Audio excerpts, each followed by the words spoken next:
LAKLIBA November Tang Tara FAOBAGI MANUNGDA LAMDAM ASIDA LEIRAKKI MAMING THONBADA LAND HAINA SIJINNARIBA ASI LEIRAK HAINA THABIYU NATRABADI MATHANGI NUMIT November gi Tang Taraga Dagi Akanba Tribe Chatharagani HAINA Meelal gi Working President SADOKPAM TOMBA na PHONGDORAKLI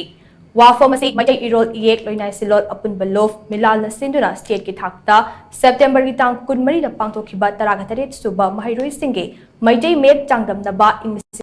Gani sumna kulhumdagi fal lauthopaga mari lainana Meelal mayai loishangda pangthopa pau ki mifam amada mahak phongdokibani Meelal gi thongmi sing yauna pangthokiba pau gi mifam aduda mahakna makhata na hai laingakna maitai mayek ka mari lainana thokiba gazette notification asigi wangmada mahairoi kayana exam paper da aranba system da irakpa amadi lonyan sizinnarakpa ase mahairoi singbu takpi tambiriba ozagi makhayamna pole pangthokiba tangdamnaba aduda aduki matik system kaiba thengnai Lonyan SIJINNARIBA LAMDAM ASIDA CHAUNA ASOIBA AMA OIRIBADI LEIRAK MAMING THONBADA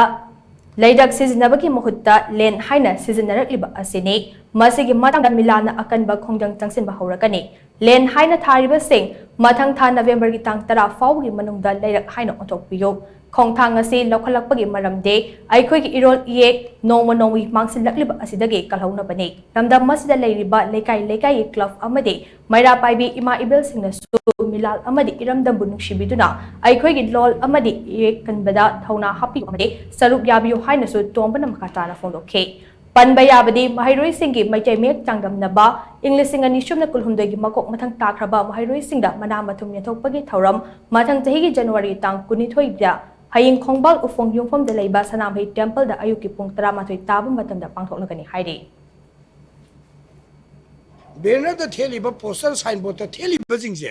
mayek se sum pixel up may yaksal lagta ba adi ai khoi iron je sum mangjal ba masingba kayaji dagi hana sahi kayagi mamang dagi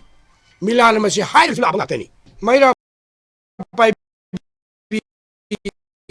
imai bien jing da zu kalab ki khoi thoburen jing da zu Meelal bu nungsibiduna amadi iram damjibu nungsibiduna lol amadi mayek kan bada khoi thona bibiyu makhoi buju yawbiyu aduga mitei mena mathak sauna thabiyu aduga magi layer 1 2 dum thabiyu haibi chaisat ten jibok de khoi yengi ni Meelal gi mai kai dagi tarama thoi buje dagi di medai isi naujing puraga ai khoi akanba